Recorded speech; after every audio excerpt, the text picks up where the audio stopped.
Pinangunahan ni Pangulong Ferdinand R. Marcos Jr.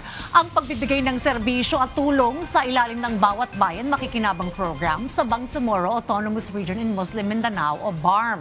Binigay din pa ng Pangulo na makakaasa ang BARM sa suporta mula sa national government para sa pagpapanatili ng kapayapaan at pag-unlad sa rehiyon. Ang detalye sa report ni Tricia Aragon ng PTV Cotabato.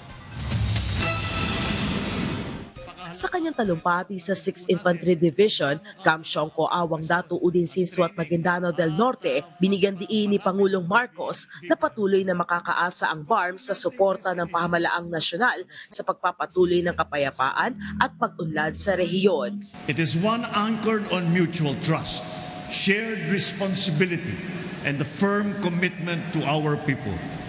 Together, the Autonomous Region of Muslim Mindanao and the National Government of the Republic of the Philippines, we are advancing a shared vision of a more peaceful, prosperous, and inclusive Philippines, guided by the belief that the strength of our nation rests on the well-being and the dignity of every Filipino.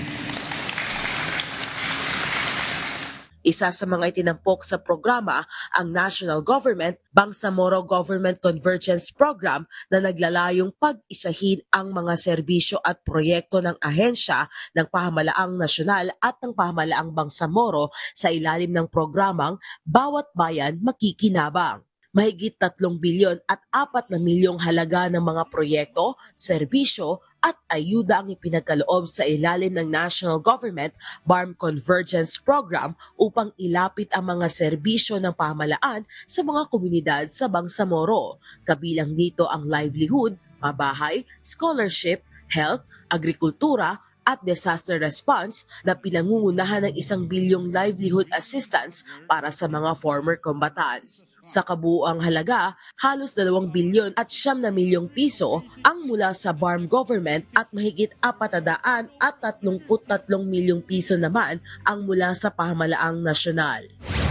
Isa si Benladin S. Uday, estudyante ng Cotabato State University at scholar ng programang Mujahideen Assistance for Science Education o MASE ng Ministry of Science and Technology o MOST BARM. Nagpapasalamat ako sa MOST dahil nabigyan kami ng opportunity na mabigyan ng scholarships na program ng BISASE.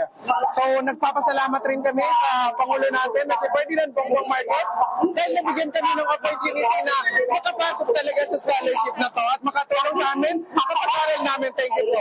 Tumanggap naman ng 230 milyong piso, 900,000 piso si Llano del Sur Governor Mamintal A. Adyong Jr. para sa financial assistance sa ilalim ng socio-civic projects. Sa ating mahal na Presidente, gusto po namin magpasalamat in behalf of the province of Lanao del Sur sa biyaya na ipapabot sa lahat ng barangay ng BARM at lalong-lalo na sa Lanao del Sur. Maraming salamat po. Tayo po taos-puso nagpapasalamat sa mahal na Pangulong Ferdinand R. Marcos Jr. sa pagpunta niya dito sa Bangsamoro upang ilunsad ang National Government Bangsamoro Government Convergence Program. Mabuhay po ang ating Pangulo. Maraming salamat po. Hinikayat din ng Pangulo ang mga mamamayan ng BARM na makilahok sa kauna-unahang regular na parliamentary elections ng rehiyon. Anya, mahalagang maging pagkakataon ang halalan upang malayang maipahayag ng mga Bangsamoro ang kanilang mga boses at hangarin habang lalong pinatitibay ang demokrasya at pananagutan.